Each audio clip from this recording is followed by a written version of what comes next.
नमस्कार दोस्तों, मैं डॉक्टर प्रदीप कुमार आपके सामने पेश हूँ अपनी एक रचना लेकर। यह मैंने लिखी थी सन 1996 में, जब गठ जोड़ की राजनीति पूरे जोरों शोरों पर थी, शुरुआती दौर में थी और राजनीति बड़ी विकट स्थितियों से गुजर रही थी। केवल एक ही सपना होता था कि छोटी पार्टियां या सभी पार्टियां मिलकर अपनी सरकार बना लें, और यह चलन फिर अभी तक भी चला आ रहा है। बहुत सारी छोटी छोटी पार्टियां मिलकर और सरकार को चलाती हैं। तो उसी में एक हल्का फुल्का व्यंग पैदा करने का प्रयास किया है। कृपया सुनिएगा। कविता का शीर्षक रखा है मैंने, मेरी चुनावी पार्टी। एक दफ़ा हमें भी नेता बनने का शौक चढ़ाया, एक दफ़ा हमें भी नेता बनने का शौक चढ़ाया और किसी पार्टी से टिकट पाने का जुगाड़ भिड़ाया। समस्त प्रयत्नों के बाद भी ना का जवाब आया, लेकिन हम पर चढ़ चुका था चुनावी भूत का साया।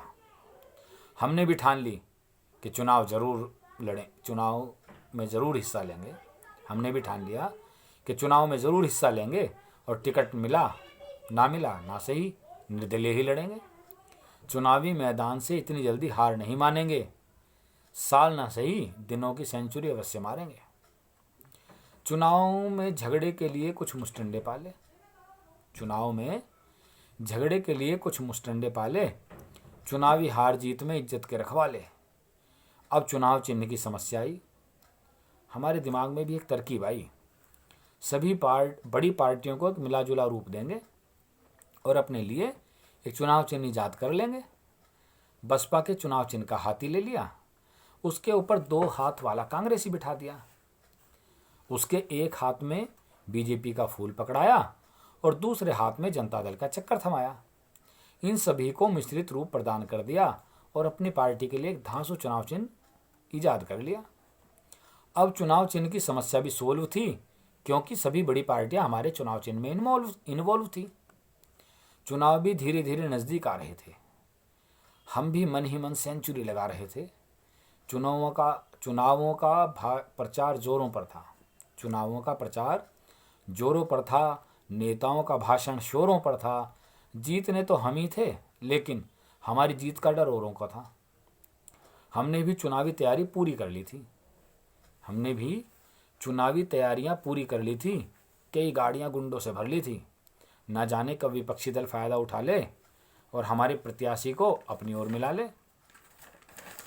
आखिरकार चुनाव का दिन आया, आखिरकार चुनाव का दिन आया। हमने भी अंडरवर्ल्ड को फ़ोन घुमाया, कहा पैसा जितना चाहे लग जाए, मगर हमारा विरोधी वोट ना डालने पाए। चुनावी प्रक्रिया भी समाप्त हो गई, लेकिन अब हमारी रातों की नींद खो गई। रात को डरावने सपने आने लगे, रात को डरावने सपने आने लगे। विपक्षी पार्टी वाले हमें बहुमत दिखाने लगे। हम बहुत डर गए, जैसे जीते जी मर गए।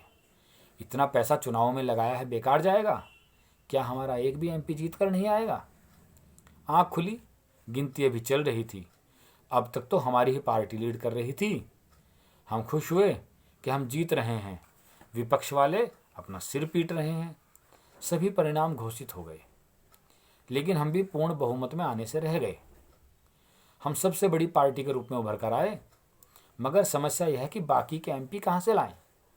हमें विश्वास था कि हम कुछ एमपी तोड़ लेंगे, मगर इस बात से अनजान थे कि बाकी दल संगठन जोड़ लेंगे। हमने भी इस बात का विरोध किया, लेकिन उन्होंने खुद को जैसे फेविकोल से जोड़ लिया।